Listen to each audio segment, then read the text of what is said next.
Сайн байцгаана уу? Lotus системийн Lotus 93 дугаар хичээл 5 дахь байрал намайг Lotus гэдэг би та бүхний Lotus системийн хөтөж байна.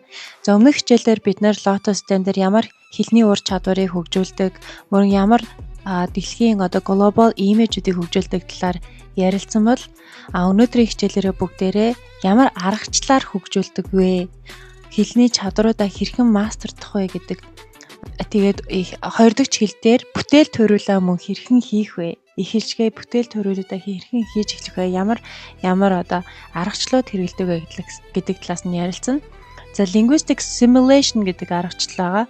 За энэ дээр бид нэр linguistic performance, linguistic creation, social linguistic competence гэх мэтчлэн дөрвөн чухал аргачлал байгаа. Linguistic performance гэхлээрээ тухайн бүтээсэн чадруудаа нөхцөл байдалд хэрхэн ашиглаж чадж байгаа. Түүний linguistic creation гэхлээр бид нар ихэвчлэн өөрийн гэсэн шинэ phrase-үүдийг, шинэ санааг хэрхэн гаргах юм.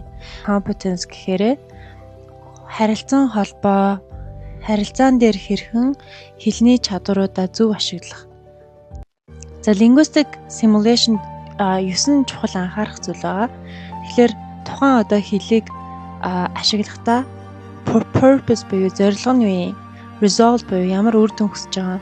Intention ямар хандлагаар, ямар илэрхийлэмжээр хийх юм? Awareness буюу тухайн чадваруудыг бүтээхдээ юу юуг мэдсэн байх ёстой. За дээрэс нь ямар хугацаанд яаж гүйцэтгэх ёстой юм гэдгийг бид нар маш сайн ойлгох ёстой. За дээс sequence буюу дараалал, tool буюу хэрэгтэй бүх чадварыг сурна гэсэн. Тэгээд тухайн performance-ийн дараа conclusion-ыг хийгээд баяжуулалтаа хийнэ гэсэн. За ийм 9 чухал linguistic simulation үүснэ гэсэн.